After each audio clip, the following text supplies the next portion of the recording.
Hello everybody! Today I want to show off something from my latest zine that I'm very proud of. I love seeing zines where there's a bit of reader interaction included. In my previous issue I did a maze, and this time I made a coloring page. I'll be coloring this in today, or rather I already did color this in last week. I'm recording this as a voiceover after the actual coloring part because when I did the coloring, I had COVID and sounded like a dying animal. So I'm gonna spare you all of that and instead do this as a post-recording. I gave some guidelines for what you can use as colors. Feel free to interpret this however you want. They're definitely up for interpretation. But I thought it would be fun to show my own vision for the page using only the most appropriate supplies for the job. So for this piece, I tried to experiment a bit with using mineral oil as a solvent. You'll see me do a few different things with this. I've seen people suggest adding the mineral oil onto the paper first and then coloring on top, but I found that trying to color on top of the mineral oil ended up being a little bit too slippery, and I couldn't really get any color to actually stick on the paper. As you'll see first in the video, I was adding the mineral oil on top of the crown, hoping that that would smooth it out a little bit more. I think this is a technique that would work better with a softer crown. These crowns in particular are actually from a special box set from the year of our Lord 1993, so that's literally as old as I am. Not that I'm old or anything.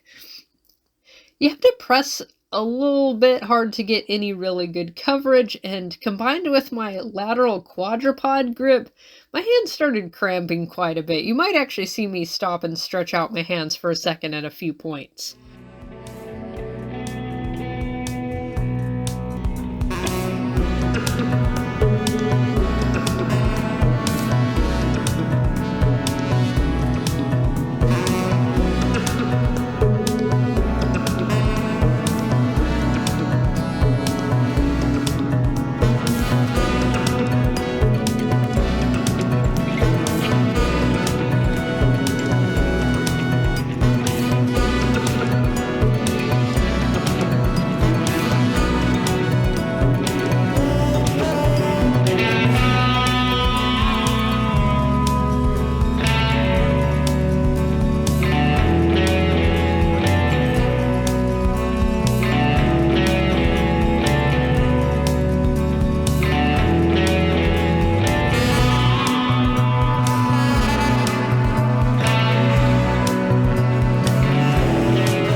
As I got further on, I did find that the mineral oil was kind of working in the background. I still felt like I didn't have a great deal of contrast, so I took advantage of materials that would actually not work well together. The waxiness of the crown is going to repel something water-based like the Crayola Magic markers, and so I actually used that to my advantage. I actually wanted a bit of a smeary, grimy look for this grimy scene, so I did take advantage of the fact that these materials are not going to combine together super well.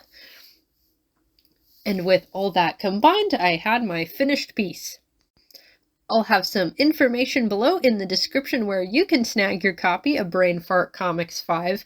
And if you do the coloring page, please share it with me. I really want to see it. I want to see what you guys' interpretation of this is. I have all of my socials below in the description where you can send it to me if you want. Thank you guys so much for watching. I hope you have a lovely day.